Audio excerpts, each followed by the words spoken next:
자, 오늘 우리가 함께 나눌 말씀은 사도행전 5장입니다. 사도행전 5장 27절로부터 42절 말씀을 나눌 건데 오늘 본문 읽기는 33절부터 42절까지 10절의 말씀을 우리 함께 한 목소리로 봉독하겠습니다. 그들이 듣고 크게 노하여 사도들을 없이하고자 할세 바리새인 가말리엘은 율법교사로 모든 백성에게 존경을 받는 자라. 공회 중에 일어나 명하여 사도들을 잠깐 밖에 나가게 하고 말하되 이스라엘 사람들아 너희가 이 사람들에 대하여 어떻게 하려는지 조심하라. 이전에 드다가 일어나 스스로 선전하매 사람이 약 400명이 따르더니 그가 죽임을 당하매 따르던 모든 사람들이 흩어져 없어졌고 그 후 호적할 때 갈릴리의 유다가 일어나 백성을 꾀어 따르게 하다가 그도 망한즉 따르던 모든 사람들이 흩어졌느니라. 이제 내가 너희에게 말하노니 이 사람들을 상관하지 말고 버려두라. 이 사상과 이 소행이 사람으로부터 났으면 무너질 것이요 만일 하나님께로부터 났으면 너희가 그들을 무너뜨릴 수 없겠고 도리어 하나님을 대적하는 자가 될까 하노라 하니 그들이 옳게 여겨 사도들을 불러들여 채찍질하며 예수의 이름으로 말하는 것을 금하고 놓으니 사도들은 그 이름을 위하여 능욕받는 일에 합당한 자로 여기심을 기뻐하면서 공회 앞을 떠나니라. 그들이 날마다 성전에 있든지 집에 있든지 예수는 그리스도라고 가르치기와 전도하기를 그치지 아니하니라. 아멘. 우리가 지난주에는 기적보다 사명이라는 제목으로 말씀을 나누었고 오늘은 고난보다 사명이다 이 제목으로 함께 말씀의 은혜를 나누려고 합니다. 지난주 말씀에는 이 사도들의 행적을 우리가 잠깐 살펴보았습니다. 하나님께서 옥에 갇힌 사도들에게 정말로 믿지 못할 기적을 일으켜 주셨습니다. 주의 사자를 통해서 그들이 갇혀있던 옥문을 열어주셨기 때문입니다. 그 본문 20절의 말씀 한번 같이 읽겠습니다. 시작. 가서 성전에 서서 이 생명의 말씀을 다 백성에게 말하래 하매. 네, 그렇습니다. 가서 서서 말하라 이렇게 명령하셨습니다. 그러니까 하나님의 기적을 베풀어 주신 이유는 그 기적 자체가 목적이 아니라 이 사도들이 그들이 해야 할 사명 바로 증인의 사명을 다하도록 하기 위함이었습니다. 그래서 사도들은 주저하지 않고 즉시로 그 새벽에 성전에 가서 백성들을 가르쳤습니다. 그리고 오늘 본문은 뭐냐? 그들이 다시 체포되어서 공회 앞에 서는 장면으로부터 시작을 합니다. 여러분, 기적으로 옥문이 열렸다고 해서 사명이 끝난 것이 아닙니다.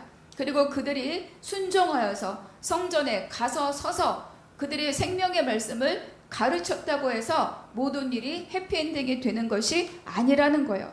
이어지는 말씀 그리고 사도행전 전체를 통해서 우리에게 말씀하고자 하는 것이 무엇인가? 바로 하나님의 성령을 통한 하나님의 일하심에 관한 것입니다. 사건도 있고 상황도 있고 거기에 얽힌 복잡 미묘한 사람들의 마음도 있으나 그러나 하나님의 일하심은 중단됨이 없다는 것을 오늘 본문과 그리고 사도행전 전체를 통하여서 우리에게 가르쳐 줍니다. 그래서 이 말씀이 믿음의 삶을 살아가는 저와 여러분에게 위로가 되고 도전이 되기를 소망합니다. 그래서 오늘 본문을 통해서 우리가 첫 번째 생각해 보아야 할 것이 무엇이냐? 우리 한번 제목 같이 읽어보겠습니다. 시작. 드러내 보이심은 살리기 위한 하나님의 은혜입니다. 하나님이 드러내 보이시는 것이 있다는 거예요. 그럼 그렇게 드러내 보이시는 이유와 목적이 무엇인가? 오늘 본문에서 함께 보고자 합니다. 성전에서 가르치던 이 제자들을 다시 끌고 오죠. 그래서 공회 앞에 세웁니다. 그리고 그들에게 신문하기 시작합니다. 우리 28절의 말씀 저와 함께 읽겠습니다. 이르되 우리가 이 이름으로 사람을 가르치지 말라고 엄금하였으되 너희가 너희 가르침을 예루살렘에 가득하게 하니 이 사람의 피를 우리에게로 돌리고자 함이로다. 그러니까 이 공회가 이 사도들에게 추궁하는 것은 두 가지인 것처럼 보이나 그러나 본질적으로는 한 가지입니다. 공회는 사도들이 처음 투옥되었을 때 다시는 예수의 이름으로 말하지도 말고 가르치지도 말라 이렇게 금하고 그들을 놓아주었습니다. 그러니까 공회는 왜 너희들은 우리가 공의회 이름으로 이 말을 금하였는데 그 금령을 어기고 있느냐 이렇게 말하는 것 같지만 더 본질적인 것은 뭐냐? 이 가르침으로 인하여서 예수의 죽음에 대한 자기들의 행실이 드러나는 것에 대한 두려움입니다. 이들이 시기하고 분노하였다라고 4장에 기록되어 있었는데 왜 그랬는가? 이들은 이 사도들의 전파함, 예수가 부활하셨다, 이 전파함을 그대로 두었을 때 자신의 거짓 경건이 드러납니다. 그리고 그들이 메시아를 죽였던 그들의 죄가 드러나는 거죠. 그리고 성전을 기반 삼아서 그들이 가졌던 경제적인 유익과 그들이 가졌던 거짓된 어떤 권위들, 이것들이 다 낱낱이 드러나기 때문에 그들은 이들의 전파함을 싫어했습니다. 두려워한 것이 아니라 싫어했죠. 그들의 감정은, 그들의 마음은 이들이 말하는 것, 꺼내는 것조차 그들이 싫어하였고, 이것은 점점 가면서 그들에게 두려워함으로 가까워지고 있습니다. 그런데 이것에 대해서 신문할 때 사도들의 대답은 아주 분명합니다. 그들에게는 두 가지 명령이 있었어요. 공회를 통한 예수 이름으로 말하지도 말고 가르치지도 말라라고 하는 명령이 있었고, 성령을 통해서 너희는 다 가서 서서 말하라, 두 가지 명령이 있었기 때문에 사도들은 아주 명확하게 대답을 합니다. 사람보다 하나님께 순종하는 것이 더 마땅하다, 이렇게 대답을 하는 거죠. 그러니까 자기들의 말, 행동, 선택, 모든 것들은 자기의 생각에서 나온 것이 아니라 하나님으로부터 주어진, 그들에게 맡겨진 사명이라고 말씀하고 있는 거예요. 그래서 그들은 다시 한번 이 공회 앞에서 처음에 그랬던 것처럼 다시 한번 예수 그리스도를 증언합니다. 우리 30절과 31절 같이 읽겠습니다. 너희가 나무에 달아 죽인 예수를 우리 조상의 하나님이 살리시고 이스라엘에게 회개함과 죄사함을 주시려고 그를 오른손으로 높이사 임금과 구주로 삼으셨느니라. 우리가 여기서 중요한 것은 하나님께서 예수를 살리셔서 임금과 구주가 되게 하신 목적이 있다는 거예요. 너희가 죽였어? 내가 살렸어. 이것이 목적이 아니라는 거예요. 예수님이 죽었으나 살아나셨다, 이것이 목적이 아니라는 겁니다. 이렇게 예수께서 죽은 십자가, 너희가 십자가 못 박아 죽인 하나님께서, 너희 조상의 하나님께서 살리신 이유가 뭐냐? 너희들에게, 이스라엘에게 회개함과 죄사함을 주시기 위함이다, 이렇게 증언하고 있습니다. 그러니까 예수님의 부활은 종교 지도자들이 너희들이 공회가 어떤 악한 일을 저질렀는가 그것을 드러내지만, 그러나 그것에 대한 목적은 정죄함이 아니라 회개와 죄사함으로 이끌어가는 은혜라고 이들이 다시 한번 증언해주고 있는 거죠. 하나님께서 죄를 드러내시는 것은 정죄가 아니라 뭐라고요? 회개함과 죄사함의 은혜를 베풀기 위함입니다. 그러니까 드러남의 은혜라는 거예요. 죄가 왜 무섭습니까? 은밀하기 때문입니다. 은밀한 곳에서 벌어지는 죄는 점점 그 세력을 더해가는 거죠. 그러니까 죄는 스스로 끊어지는 것이 아니라 드러나서, 보여져서 성령의 능력으로, 말씀으로 끊어지는 겁니다. 그러니까 이들의 드러남은 이 사도들의 증언을 통하여서 너희들이 무슨 일을 했는가가 드러나는 것은 그들을 정죄가 목적이 아니라 그들이 죄사함과 회개의 은혜로 돌아와 원래 그들이 가졌던 하나님의 온전한 백성으로서의 자격을 회복하라, 이 뜻으로 이들에게 죄가 드러난다는 거예요.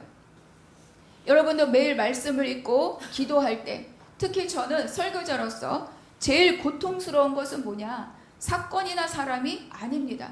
제일 고통스러운 것은 말씀을 통하여서 내가 하나님 앞에 내 자신이 낱낱이 드러나는, 그래서 내가 얼마나 주님 앞에 보잘것이 없으며, 내가 얼마나 회중들 앞에 부끄러우며, 내가 얼마나 하나님의 은혜가 아니면 이 자리에 설 자격이 없다는 것을 절절하게 깨닫는 것, 그것이 사실은 설교자가 제일 고통스러운 자리입니다.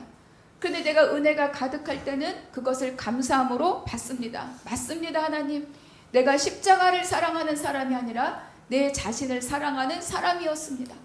내가 복음을 전파하는 것에 몸을 던진 것이 아니라 내가 나를 지키는 것에 내 인생을 걸었던 바로 그런 사람입니다라고, 옳습니다, 하나님. 제가 그러한 사람입니다. 그래도 하나님의 십자가의 은혜가 있으니 내가 다시 십자가 발 앞에 무릎 꿇습니다. 하나님 나를 살리시고 도우시고 인도하여 주시옵소서 고백함으로 하나님 앞에 한 걸음 더 가까이 나아간다는 거예요. 근데 중요한 건 늘 이럴 수가 없다는 거죠. 어느 날은 또 문득 내가 오히려 내 의에 사로잡히고 내 생각에 사로잡혀서 오히려 어때요? 이 마음이 감사로 고백되는 것이 아니라 때로는 화로, 때로는 분노로, 그래서 저 깊이 침잠되어 있던 나의 쓴물이 올라온다는 겁니다. 그래서 그때는 어때요? 오히려 분노하는 거죠. 내가 은혜 밖에 있을 때, 그리고 내가 나의 의에 사로잡혀 있을 때는 똑같이 들려지던 말씀이 나를 아버지 앞에 은혜로 끌고 가는 것이 아니라 내가 화가 나는 거고 분노가 나죠. 사람에게도 분노하고 하나님께도 분노합니다. 그렇다면 그 사건은 더 이상 나를 회개함과 죄사함으로 이끌어가는 하나님의 은혜로 보여지지 않습니다. 왜 하나님 이렇게까지 가혹하십니까? 왜 하나님 이렇게까지 끌고 가십니까? 이런 쓴물이 올라오는 거죠. 여러분, 기대가 어긋나는 것이 쓴물입니다. 그리고 나의 상처가 바로 쓴물로 올라오는 거죠. 쓴물의 가장 무서운 점은 뭐냐? 하나님이 주신 기회를 하나님의 기회로 감당하지 못하게 하는 것이 바로 이 쓴물입니다. 그런데 이 쓴물을 단물의 역사로 바꾸는 유일한 길이 뭐예요? 바로 예수 그리스도의 십자가입니다. 그들이 수르강에 있었을 때 그들은 기대가 어긋났고 실망했고 낙심했고, 그래서 왜 또 데리고 나왔느냐? 근데 거기에 한 나무를 던졌더니 물이 달게 되었더라. 여러분, 쓴물의 역사를 단물로 바꾸는 것은 여러분 내가 수고해서 바꿀 수 없습니다. 오직 그 자리에, 쓴물이 있는 그 자리에 예수 그리스도의 십자가가 던져질 때만 가능하다고 이미 말씀은 우리에게 가르쳐 줍니다. 그것이 바로 회개함과 죄사함의 은혜입니다. 여러분, 내가 십자가로 나를 비추지 않으면 나는 너무 괜찮은 사람입니다. 그만하면 괜찮고 그만하면 괜찮고 그 정도면 괜찮습니다. 그러나 내가 온전하게 십자가를 통하여 나를 볼 때, 그때만 비로소 내가 왜 이 일을, 내가 왜 이 길을, 내가 왜 이 상황을 하나님께서 지나가게 하시는가를 유일하게 뜻가운데서 발견할 수 있습니다.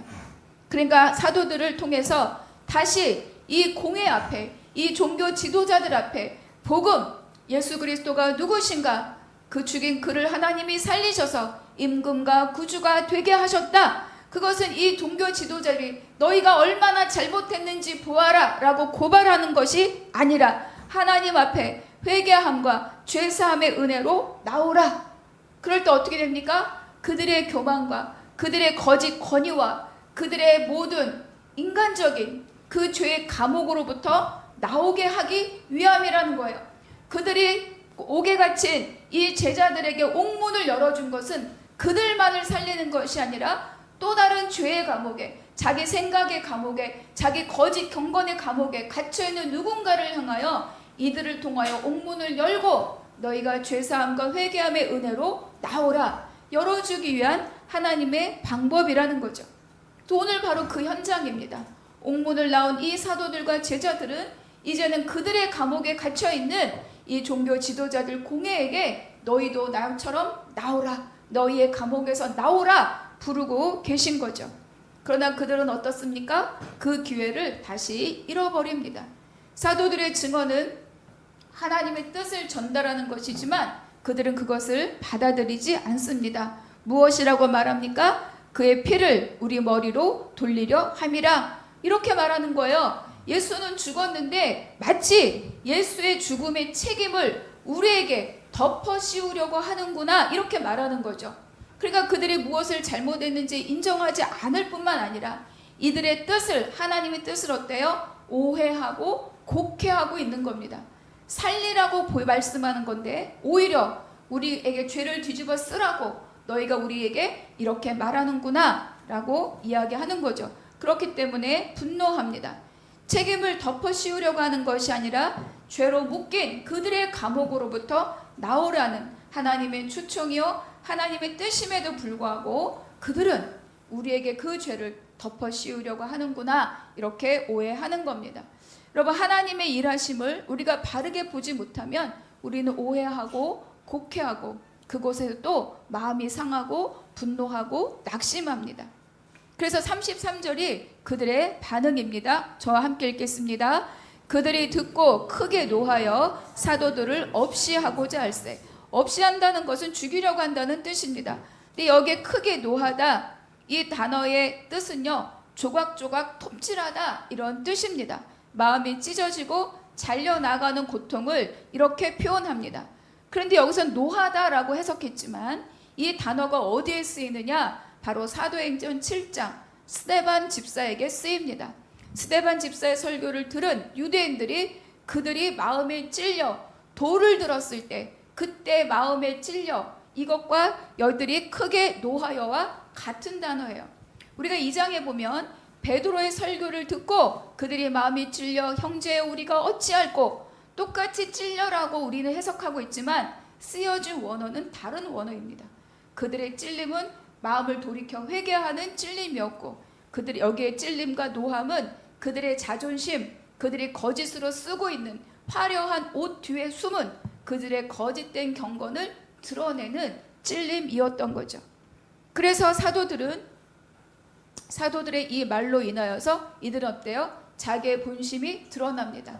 그들의 거짓 위선이 드러나고, 그래서 분노합니다. 그래서 양심의 가책도 받지 않아요. 오히려 복수심과 악의가 가득하여서 그들의 그 복수심과 악의로 예수를 죽게 한 것처럼 이 사도들도 죽이려고 했다, 없이 하려고 했다, 이렇게 기록하고 있습니다.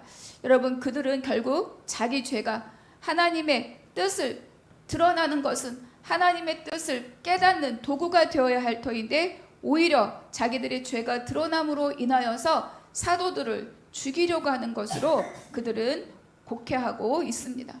근데 이럴 때 하나님은 그럼 이 현장에서 어떻게 일하시는가? 두 번째 제목을 우리가 한번 같이 읽겠습니다. 시작. 하나님이 지나게 하시는 일은 사람이 막을 수 없습니다. 이때 이 장면에서 그들은 어떤 공의의 판결이 나면 사도들도 죽음의 자리로 갈 수 있어요. 그런데 한 사람이 등장합니다. 바로 바리새인 가말리엘입니다. 우리가 너무 잘 알고 있는 성경의 인물이죠. 당시 유대 사회에서 가장 많이 존경받는 사람이라고 기록되어 있습니다. 율법학자 가운데 한 사람인데, 이 사람의 가장 큰 특징은 뭐냐? 사도행전 22장에 기록되는 것처럼 바울이 자기를 말할 때 가말리엘 문화에서 엄한 율법으로 받았다, 이렇게 기록하고 있어요. 그러니까 사도 바울의 스승이었던 거예요. 그리고 이 가말리엘은 유명한 랍비인 힐렐의 손자다, 이렇게 전승에 기록되어 있습니다. 그러니까 율법의 가문에 아주 탁월한 그런 율법 금수저, 그런 가문의 사람이 바로 이 누구죠? 가말리엘입니다. 그러니까 유대 최고 권위자 중에 한 사람인 거예요. 그러니까 이 공회가 사도들을 죽이려는 그 분노에 가득 차 있을 때, 이때 이 가말리엘이 등장해서 한마디를 하는 거예요. 뭐라고 말하느냐? 34절과 35절 같이 읽겠습니다. 시작. 바리새인 가말리엘은 율법 교사로 모든 백성에게 존경을 받는 자라. 공회 중에 일어나 명하여 사도들을 잠깐 밖에 나가게 하고 말하되, 이스라엘 사람들아, 너희가 이 사람들에 대하여 어떻게 하려는지 조심하라. 아주 경우가 바른 사람이요. 일단 그 공의회에서 사도들을 잠깐 내보내고, 그리고 어떻게 하려는지 조심하라, 이렇게 말합니다. 그래서 두 사람을 들어서 이 일이 우리가 왜 조심해야 하는지를 말씀하고 있어요. 36절과 37절 저와 함께 읽겠습니다. 이전에 드다가 일어나 스스로 선전하매 사람이 약 400명이나 따르더니 그가 죽임을 당하매 따르던 모든 사람들이 흩어져 없어졌고, 그 후 호적할 때에 갈릴리의 유다가 일어나 백성을 꿰어 따르게 하다가 그도 망한즉 따르던 모든 사람들이 흩어졌느니라. 막 무리가 모였던 그런 그들의 역사가 있었다는 거예요. 드다라는 사람이 있었고 유다라는 사람이 있었다고 말합니다. 근데 그들을 따르는 무리가 많이 있었지만 이 무리의 특징이 있어요. 그것이 뭐냐면 지도자가 죽은 이후에 다 어떻게 됐다고요? 다 흩어졌더라. 그 모임, 그 무리들이 다 중심이 사라지고 없어졌다, 흩어졌다, 이렇게 말합니다. 왜 그럽니까? 바로 이 가말리엘이 이 지점을 말하는 거예요. 이들이 사람의 뜻으로 모였다면 흩어질 것이다. 그러니 너희들이 그것에 대해서 흥분하고 분노하고 죄를 더할 필요가 없다. 그러나 이 일이 하나님으로부터 이루어진 일이라면 너희가 어떻게 해도 이 일은 사라지지 않는다. 이렇게 가말리엘이 말하고 있습니다.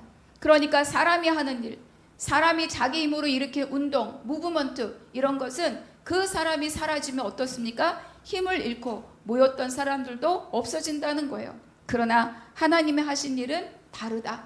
하나님이 하신다면 이 일은 너희들이 어떻게 해도 막을 수 없다고 말씀해주고 있습니다. 38절과 39절 같이 읽겠습니다. 이제 내가 너희에게 말하노니 이 사람들을 상관하지 말고 버려두라.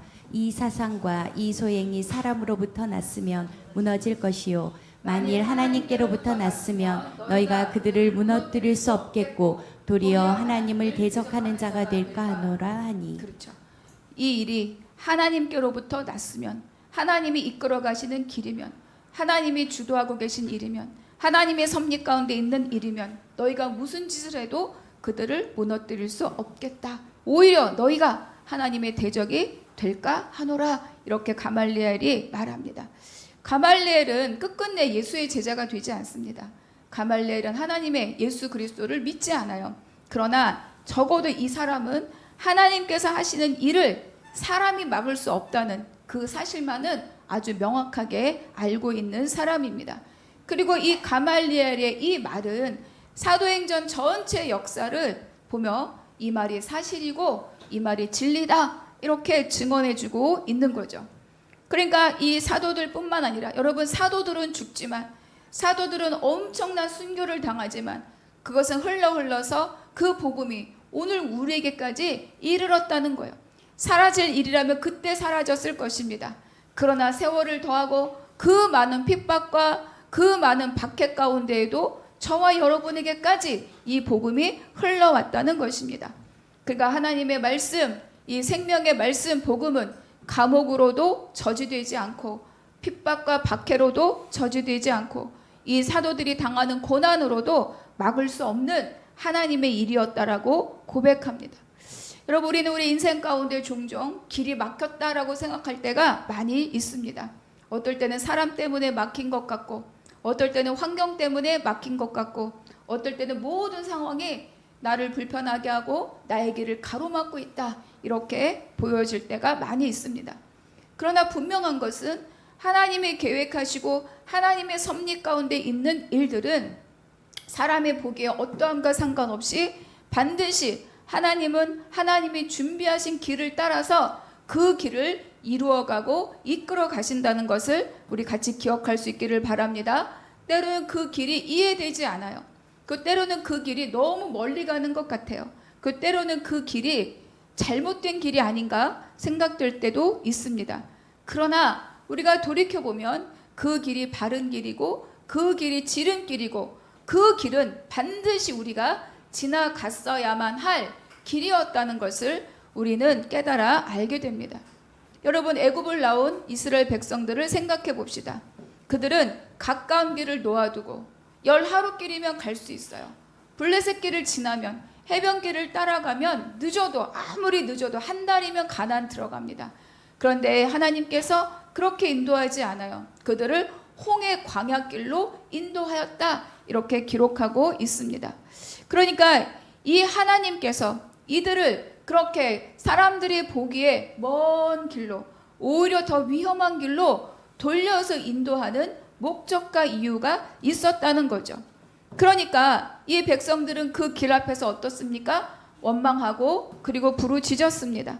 더구나 그 길, 모세를 따라서 오라는 대로 가라는 대로 따라갔더니 앞에는 홍해요, 뒤에는 애국 군대가 추격하는 절체절명의 순간을 맞이하게 되었습니다.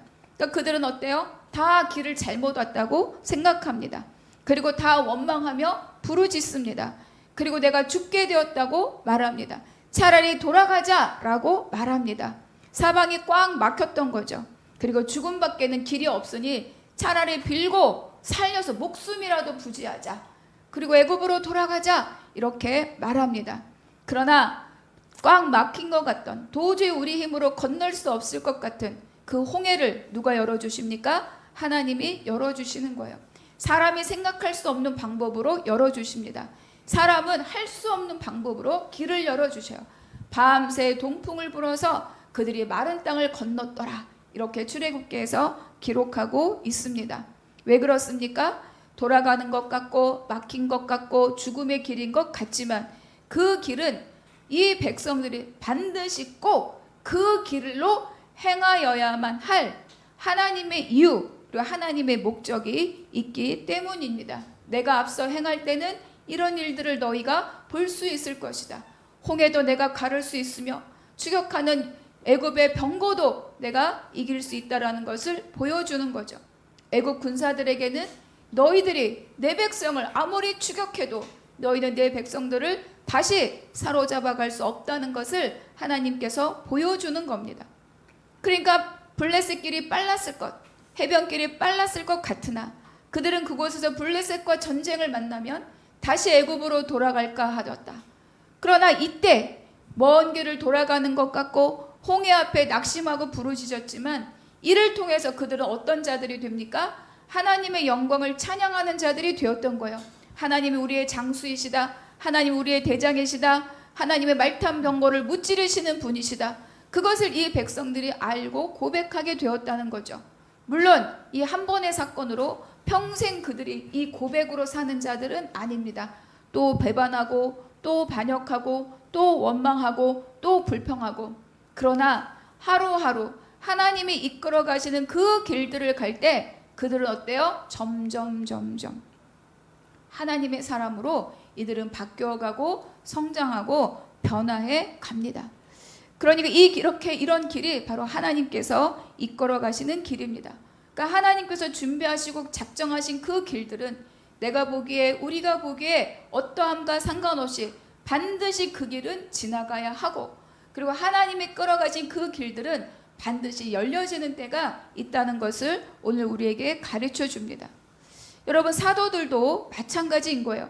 사도들이 표적과 기사를 일으켰습니다.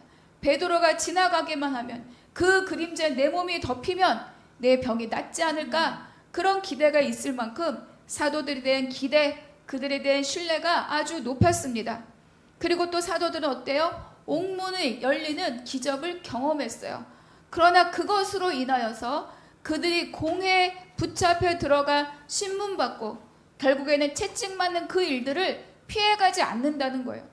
여러분 우리는 가끔 나에게 무엇이 많고 은혜가 많으면 이것도 피하고 저것도 피하고 그래서 슉슉슉슉 정말 편한 길로만 탄탄대로로만 시온의 대로리만 쭉쭉 열려지는 길로만 그래서 골짜기도 없고 높은 산도 없는 길로만 갈 수 있을 거라는 기대를 갖고 가기도 하지만 그러나 그 길은 하나님이 함께 가셔서 열려지는 길이지 길이 평탄해서 가는 길이 아니라는 것을 오늘 우리에게 다시 한번 말씀해 줍니다. 그런데 그 길의 특징은 뭐예요? 사람이 막을 수 없다는 거예요. 그들이 매질을 해도 안 되고 감옥에 가둬도 안 되고 십자가에 거꾸로 달아 매어도 안 되고 그렇기 때문에 그 복음이 오늘날 저와 여러분에까지 이른 줄로 믿고 감사할 수 있기를 바랍니다. 그래서 무엇입니까? 지나가게 하시는 길은 반드시 지나가야 된다는 거예요. 내가 그 길을 피하여 다른 길을 가고자 한다 할지라도 그곳에서도 하나님은 골짜기를 만나게 하시고 높은 산을 부닥치게 합니다. 그래서 안 가는 길이 아니라는 거예요. 오직 하나님이 가시기 때문에 앞서가시고 행하시고 이루시고 성취하는 분이기 때문에 골짜기에 내려가도 그곳이 시온의 대로요. 높은 산에 올라가도 그곳이 시온의 대로요. 홍해처럼 가로막혀도 그것이 시온의 대로요. 그리고 요단강처럼 또 물이 창일해도 그곳이 시온의 대로라고 우리에게 말씀해 줍니다. 그래서 오늘 이 사건 가말리엘의 말은 그가 비록 복음 앞으로 돌아오진 않았으나 그가 한 말 하나님이 일하시는 그 모든 일에는 중단이 없고 멈춤이 없고 인간의 힘으로 그 길을 막을 수 없다는 것을 오늘 다시 한번 가르쳐 줍니다. 그래서 여러분 우리가 지나가야 할 길은 지나가야 합니다. 여러분 지나가야 할 길을 지나가지 않을 때 우리는 언젠가 반드시 그 길에 대가를 치르게 됩니다. 사회에서도 겪어야 될 일, 감당해야 될 일, 책임져야 할 일을 하지 않고 거짓으로 위선으로 위장하고 했던 사람들은 언젠가 그 값을 치르게 되어 있어요. 하나님의 나라의 일도 마찬가지입니다. 하나님께서 이끌어가신 그 길들에 우리가 버거웠지만 하나님이 끌어가신 그 길들이라고 믿어질 때 우리가 함께 넉넉히 감당하는 저와 우리 모두가 되기를 바랍니다. 그래서 그렇게 지나가게 하시는 그 길을 지나가는 것, 그것이 바로 하나님의 뜻을 이루어가는 길입니다. 그래서 훗날 바울은 아주 분란이 많고 분쟁이 많고 다툼이 많은 고린도 교회를 향하여서 이렇게 말합니다. 고린도전서 3장 6, 7절의 말씀 같이 읽겠습니다. 시작. 나는 심었고 아볼로는 물을 주었으되 오직 하나님께서 자라나게 하셨나니 그런즉 심는 이나 물 주는 이는 아무것도 아니로되 오직 자라게 하시는 이는 하나님뿐이니라. 6절에서도 하나님께서 자라게 하신다. 7절에서도 오직 자라게 하신 이는 하나님뿐이니라 이렇게 고백합니다. 물을 준 사람이 아무것도 아니다. 뭐죠? 씨를 뿌린 사람이 아무것도 아니다가 아니라 그 작업이 반드시 필요합니다. 그러나 때와 시기는 누구 손에 있다? 하나님 손에 있다는 것을 바울이 다시 한번 우리에게 가르쳐 주는 거죠. 개인이나 교회나 하나님이 겪게 하시는 일, 하나님이 지나가게 하신 일은 여러분 낙심하지 말고 함께 잘 지나갈 수 있게 되기를 바랍니다. 여러분 사역뿐만 아니라 개인의 인생사가 다 그렇습니다. 그래서 우리는 어른들이 그러잖아요. 어렸을 때 홍역 치르지 않으면 성장에서도 홍역을 치른다고. 그러니까 내가 분량이 성장하기 위해서 겪어가야 될, 성장해야 될, 그리고 지나가야 될 그 성장의 과정, 성화의 과정은 10년 전이든 올해든 10년 후든 어느 땐가 하나님 손에 붙잡혀서 그 일들을 지나가게 되어 있다는 것입니다. 그래서 정말로 흩고 세우는 일, 흩어버리는 일, 세우는 일 다 누구 손에 있습니까? 하나님의 손에 있다는 거예요. 하나님이 이루어 가실 줄로 믿습니다. 그래서 우리가 세 번째 생각해야 할 주제가 있습니다. 제목 함께 읽겠습니다. 시작. 회개와 죄사함의 은혜를 경험한 사람은 고난보다 사명을 붙듭니다. 40절 저와 함께 읽겠습니다. 그들이 옳게 여겨 사도들을 불러들여 채찍질하며 예수의 이름으로 말하는 것을 금하고 놓으니. 결국 이 공회는 가말리엘이 하는 말을 들으니까 너무 합당한 말인 거예요. 지금 막 기쓸 일이 아니라 이들이 누구 한 사람 위해서 주동된 일이라면 흩어질 것이요. 그리고 하나님 하신 일이라면 그 일은 우리가 막을 수 없겠구나 라고 생각하고 이제는 그러나 어떻습니까? 사도들에게 다시 채찍을 때리고 이들을 놓아줍니다. 그러니까 이들은 다시 그들을 감옥에 가둘 명분은 없었어요. 왜냐? 명분도 없고 지금 400명에 따랐던 사람도 걱정스럽고 염려가 되었는데 이들은 3,000명이 회개하고 5,000명이 회개하고 그리고 솔로몬 행각에서 말씀들이 전파되고 있었기 때문에 백성들의 돌도 이들에겐 어때요? 위협이 되고 조심해야 할 일들이었습니다. 그래서 그들은 제자들을 사도들을 놓아주지만 그냥 놓아주지 않아요. 그들은 어때요? 찍찍질하고 놓아주었다. 여러분 고통이고 수치입니다. 우리가 패션 오브 더 크라이스트를 보면 채찍을 때릴 때 그냥 가죽끈이 아니잖아요. 거기에 다 뭐가 있어요? 갈고리들이 있어요. 돌로. 그래서 하면 어떻게 돼요? 이게 다 찢겨 나가. 그러니까 그 고통은 이루이루. 우리는 그런 매를 맞아본 적이 없잖아요. 맞을 일도 없고. 그런데 그렇게 찢겨 나가는 고통이 그들에게 있었다는 거예요. 그리고 그들은 스승도 그러하더니 너희도 그러하냐? 그들에게 수치와 모욕과 고통이 함께 따랐습니다. 그런데 그것에 대한 이 제자들의 사도들의 반응이 놀랍습니다. 41절 저와 함께 읽습니다. 사도들은 그 이름을 위하여 능욕받는 일에 합당한 자로 여기심을 기뻐하면서 공회 앞을 떠나니라. 사도들은 예수 그리스도 그 이름을 위하여 능욕받는 일에 합당한 자로 여기심을 기뻐하였다. 그들은 채찍질을 맞고 그 살같이 찢겨나가는 그 고통을 당했음에도 불구하고 그들은 기뻐하였다. 왜? 그들은 그 자리에서 더 큰 것을 깨닫고 보았기 때문입니다. 그것이 무엇이냐면 합당한 자로 여기심을 받았다라고 하는 거죠. 그러니까 이 고난이 자기들이 우리가 예수 그리스도의 증인으로서의 그 삶을 제대로 살고 있구나 그 증거가 되었기 때문입니다. 돌이켜보면 이 사도들도 그리 주님 앞에 합당한 자들이 아닙니다. 베드로는 예수님을 3번이나 부인했고 나머지 제자들은 다 도망했고 결국 유다는 자기 스스로 목숨을 끊었고 다 주님 앞에 마땅하다 합당할 만한 자가 아무도 없었어요.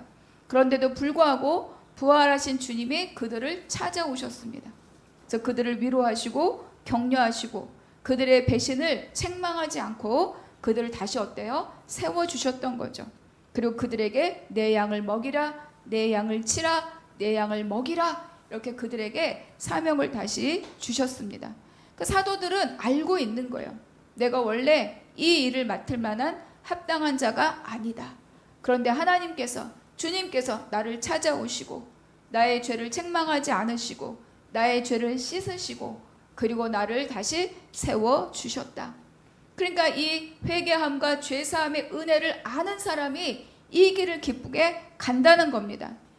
회개함과 죄사함의 은혜를 아는 사람은 고난보다 어때요? 사명이 더 크게 보입니다.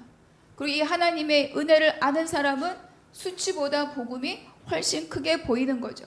그 은혜를 아는 사람은 자기의 상처보다 하나님의 뜻이 더 크게 보여진다는 거예요. 쓴물이 계속 올라와서 나를 분노케 하고 좌절케 하고 낙심케 하는 것은 지금 내가 거기에 시선이 꽂혀 있기 때문이에요. 그럼에도 불구하고 그 쓴물에 자기의 삶을 던져서 단물로 만드시고 이제는 그 자리에서 나와서 나의 길을 함께 가자라고 말씀하시고 부르신 그 은혜를 아는 사람은 그 자리에 주저앉아 있지 않다는 겁니다. 은혜를 아는 사람은 어떻습니까? 쓴물에서 단물의 맛을 보고 그리고 사명의 길을 따라가는 사람들입니다. 그것이 바로 하나님의 뜻이기 때문인 거죠. 그 종교 지도자들은 그 기회를 주었는데 그 기회를 버린 거죠. 진리 앞에서 분노하고 그리고 죄를 버린 것이 아니라 그들의 어떤 상한 마음과 자존심과 그리고 여전한 거짓된 권위들을 붙잡고 이 사도들에게 다시 채찍질을 하고 말았습니다. 사도들은 그러나 어떻습니까? 그 자기들의 죄를 회개한 사람들입니다. 죄사함의 은혜를 경험하였고 그리고 그 자리에 성령의 충만함을 경험하고 누리고 그것으로 흘려보내는 자들이 바로 이 사도들입니다. 그래서 그들은 어때요? 똑같은 고난의 자리가 왔지만 예수님이 앞서가신 그 길을 기꺼이 따라가는 자들이 된 것입니다. 하나님의 길을 따라온 자들에게 고난과 그리고 역경과 이런 일들은 없는 일이 아닙니다. 그럼에도 불구하고 이들은 어때요? 이것으로 내가 주의 길을, 주님도 고난의 길 가시밭길 가셨지 않았습니까?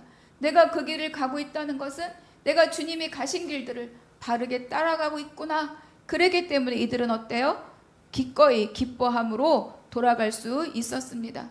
하나님께서 합당히 여기실 뿐 아니라 우리를 어떻습니까? 이런 시간들을 지나게 하면서 더더욱 합당한 자로 우리를 다듬어가는, 세워가는 길임을 믿고 나아갈 수 있게 되기를 바랍니다. 저 기뻐하며 돌아간 자들이 무슨 일을 하고 있는가? 마지막 42절 함께 읽겠습니다. 시작. 그들이 날마다 성전에 있든지 집에 있든지 예수는 그리스도라고 가르치기와 전도하기를 그치지 아니하니라. 상황에 겁먹지도 않지만 자기들이 경험한 죄사함의 은혜의 결과가 예수 그리스도에게 있다는 것을 이들은 아는 거죠. 그래서 담대히 가르치고 그리고 전도하기를 그치지 않을 수 있습니다. 교회를 다녀서가 아니라 죄사함의 은혜, 회개함과 죄사함의 은혜는 예수가 이 땅에 오셔서 부활하셨으므로 우리에게 증거되었다라는 것을 아는 자가 그것을 어때요? 세상에 나가서 가르치고 전도하고 있다는 것을 오늘 우리에게 말해줍니다. 그래서 회개함과 죄사함의 은혜 앞에 자기를 내려놓는 거예요. 옳습니다 하나님, 맞습니다 하나님. 그래서 그렇게 고백한 자들에게, 기꺼이 자기 십자가를 지는 자들에게 부어지는 능력입니다.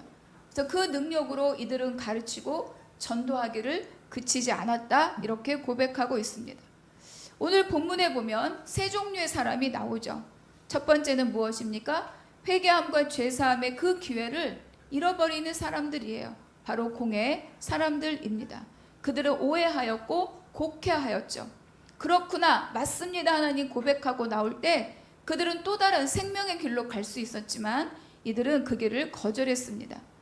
또한 무리의 사람은 어떻습니까? 하나님이 하신 일은 막을 수 없다라는 것을 알았지만 그러나 예수 그리스도를 따르지 않은 가말리엘입니다.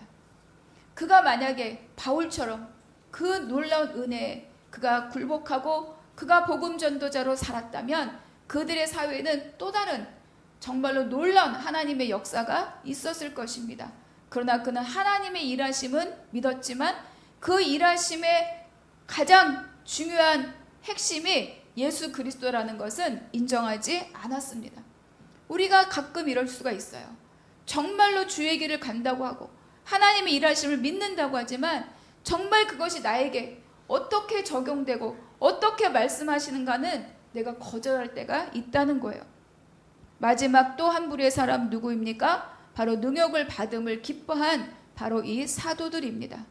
그래서 그들이 이 능욕은 내가 주의 길을 따르고 있다는 증거구나 이렇게 고백한 자들인 거죠.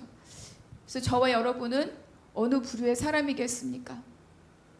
공회 사람들도 아니고 우리는 가말리엘도 아닙니다. 우리 누구예요? 바로 사도들입니다. 복음을 전하고 그리고 그 말씀대로 살기를 요청받은 바로 이 사도들과 같은 자리에 있는 사람들입니다. 그것은 우리가 강하거나 똑똑하거나 능력이 많아서가 아니라 오직 우리의 삶을 우리의 모든 죄를 자기 어깨에 지고 우리에게는 생명을 주신 예수 그리스도를 믿기 때문인 거죠. 죄인이 우리를 용서하시고 우리에게 힘을 주시고 우리를 격려하시고 우리를 다시 씻고 세워가시는 바로 그분의 은혜가 우리 안에 있기 때문입니다. 그래서 여러분 우리는 고난이나 막혀 보이는 길이나 돌아가는 것 같아 보이는 그 길에 우리는 그 자리에서 주저앉아 있지 않기를 바랍니다. 그 길조차 하나님이 끌어가시는 길임을 믿고 우리는 그 하나님의 뜻을 따라 순종함으로 나아가는 저와 우리 성도님들 되시기를 주님의 이름으로 축복합니다. 그래서 고난이 있지만 그러나 하나님께서 맡기신 사명을 붙들고 끝까지 걸어가는 저와 여러분 그리고 여러분의 모든 삶의 현장이 되기를 주님의 이름으로 축복합니다. 기도하겠습니다.